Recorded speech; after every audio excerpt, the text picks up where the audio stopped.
at Quaver TV. I'm Quaver TV. Today, we're breaking down a line that hits harder the more you know. It's not just bars, it's an entire philosophy wrapped in a slick couplet.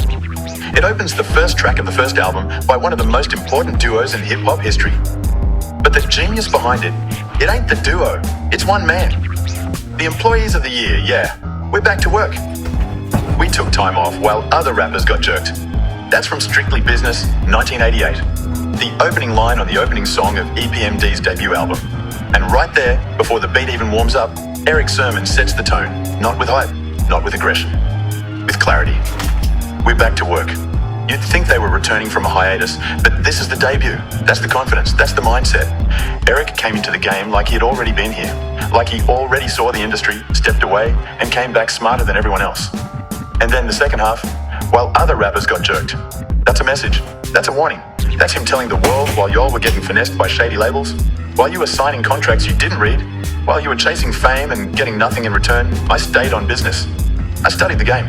Now I'm clocked in. That line landed on me like a revelation. Because I've seen it not just in hip-hop, but in life. People putting in work, hustling hard, and still getting jerked. Because they weren't working smart. Because they didn't understand the rules. Because they didn't know they were being played. That line hit me because it felt like a code. A reminder that you don't win just by showing up. You win by understanding the structure. You win by owning your place in it. And that's what Erick Sermon did. From day one, he didn't just rap, he built. He was the architect behind the sound of EPMD. PMD was there, sure, but let's not rewrite history.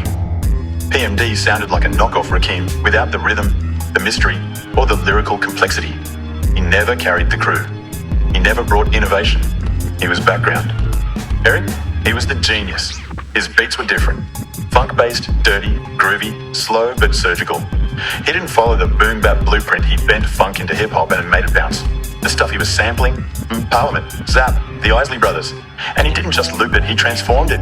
He made beats that felt like movement. And over that sound, he delivered lines like this. But what blows my mind and what I'll never stop giving respect for is that he did it all with a lisp. This man had a speech impediment, one of the most unforgiving obstacles in a genre that's all about your voice, but he leaned into it. He didn't hide it. He owned it. That slur, that drag, that slight twist in his delivery, it became part of the style. That's not easy. That's not normal. That's genius. Only one other MC pulled that off at that level, cool G-rap. Another legend, another lisp. Another example of someone turning what could have held them back into a badge of mastery. That takes guts. That takes vision. That takes skill.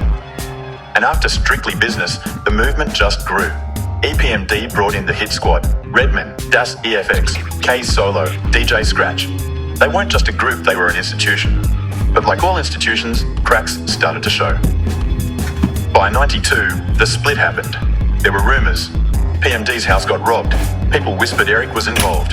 Whether it was true or not, the damage was done. The trust broke, the group split. But look at what happened next. PMD kept Das EFX and K Solo, and nothing came of it. Das EFX was a force when they dropped. That Iggy style? Revolutionary. But under PMD's wing, they fizzled. There was no growth, no new direction, just repetition and fade out. Erick Sermon?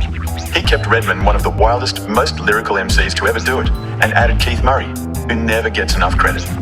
Keith wasn't a sidekick. He was a flamethrower. His voice, his style, his bars all chaos and precision. Under Erick, he thrived. Because Erick didn't just work with talent, he shaped it. That's the difference. That's why that line from 88 feels like it was written for the future. We took time off while other rappers got jerked. Even before the split, before the deals, before the beef, Erick already saw the path. He knew the game was rigged for suckers, and he never signed up to get played. He walked in the door as a boss. That line hit me because that's how I want to operate. That's how I want to live. Not loud, not flashy, just sharp, strategic, clocked in when it matters.